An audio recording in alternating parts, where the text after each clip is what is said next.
نو دا هغه کیمپ ده چې دلته ټول افغانان یعنې ټول په یو کیمپ کې نه وي، څه دلته وي څه بل کیمپ کې، یعنې دلته دا 3 منزله بنګله ده، دلته چې څونه ځایږي دلته دي.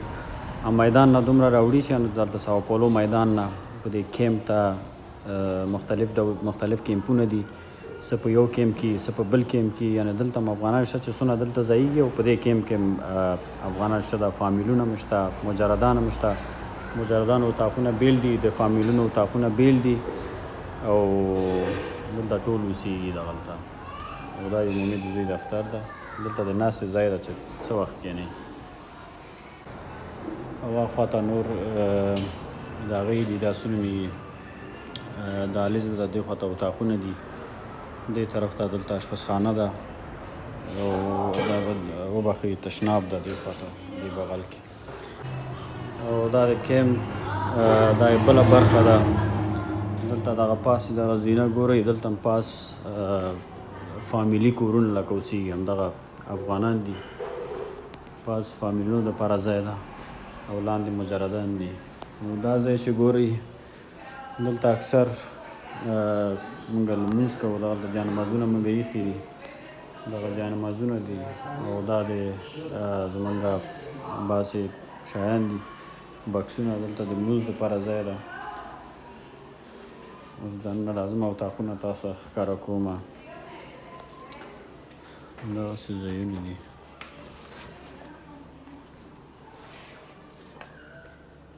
او دا د اوسېدو ځایونه په یو اتاق کې دا ډبل یو چپرکټ شو، 2 نفره دلته ځایږي، 2 نفره هلته او 2 دلته، 2 په دې سر کې، دغلته ویده هم دي او 2 دغلته. انټرنیټ ښه سپیډ انټرنیټ لري، ښه تیز، ډېر زیات تیز انټرنیټ ده چې څومره یې کاروئ. او دا د کیمپ ځایونه دي، دلته فقط ویده کېدو دپاره راځي، نور باندې ځایونه ډېر دي، هلته کښېني، ډوډۍ د خوراک دپاره د چای دپاره او ځایونه شته دي. دلته فقط بس راځي ویده کېږي خلاص، او سامان د سره هېڅ شی بایکونه وي، بایکونه به همدغلته ږدي. خو ما ورته سلام ښودلی و ټولو ته چې سلام ووایي، دوی بیا هماغه خپله بونجیا دا یې بل اتاق ده، دا د ماشومانو دپاره د هغه دي، دا دلته کښېني ټول اکثر فامیلونه وي دلته په دې ساحه کې، دا ماشومانو دپاره د پلی دپاره شیان دي، ګیم دپاره.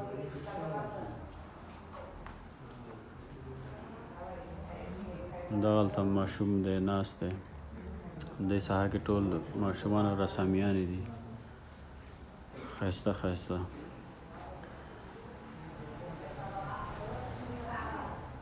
دا هم رسامي دی. او دغلته د ماښام ناستې دپاره ځای ده، شپې کښېني دلته، برنډه غوندې ده او دا یې لاره ده.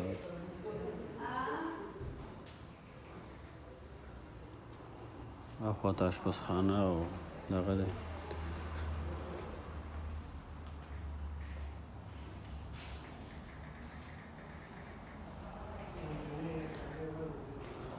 هلکان ولاړ دي اشپزخانې ته چای راخلي. دا یې پاس بام ده، دا پاس بام ته به راخېږو. ګورئ دا د کیمپ پاس اکثر ډوډۍ دپاره پاس کښېنو او ټول اشپزخانه کې ډوډۍ راخلي او پاس ځای د ډوډۍ دپاره هلته کښېني او ډوډۍ خوري.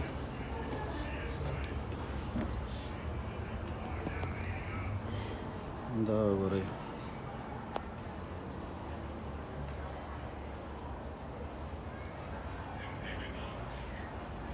څنګه یې څارنواله صحت. نو دلته په کیمپ کې 3 بجې دلته د چایو ټیم وي او 3 بجې دلته چای ورکوي. نو ټول هلکان ځي هلته اشپزخانه کې چای رااخلي او دلته پاس ښایسته دلته منظره هم ده، دلته کښېني خپل چای څښي.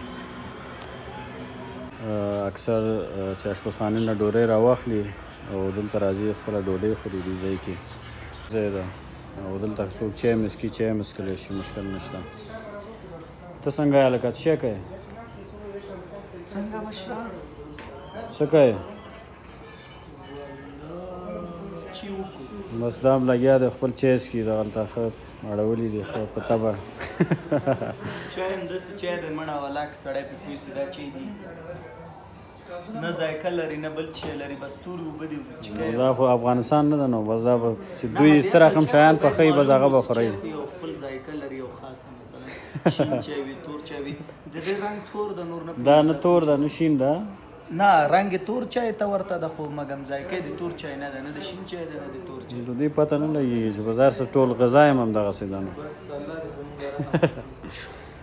نو دغه هلک هم ناست دی او دلته ډېر فل وای فای ده او دغه کالو ماشینونه دي دلته په نوبت باندې خپل هلکان راځي کالي مینځي دلته بعضې فامیلونه هم دي نو یو ورځ د هغوی نوبت وي یو ورځ د نورو یو ورځ د اتاق په سر دلته په نوبت باندې هر څوک خپل کالي او شیان دلته مینځي. دا یې دستشوي ده او دا چوکیګانې دي چې څوک کوم وخت هلته راځي کیني چای څکي نو دغه تشنابونه دي یو تشناب یې دا دی یو تشناب یې دا ده او دې خواته دغه منظره هم ده تاسې وګورئ دا یې منظره ده دلته به کینئ ښه په طبع دا د برازیل منظرې تاسې وګورئ چې زوم کړم او دا منظرې دي دې خواته تشنابونه یې ښه پاک صفا تشنابونه یې دي منظم دی د شوي دا پاس دلته شیشه هم لګېدلی ده او بس دا مکمل دی کیمپ هغه آخرنی چت ده تلویزیون هم لګېدلی څوک دلته چې یې ګوري ریموټ یې شته وای فای لګېدلی انټرنیټ یې شته فل هر څه مکمل او دلته کالي مالي هوار کړي د پاسه کې دې ځای کې وګورئ دغه منظره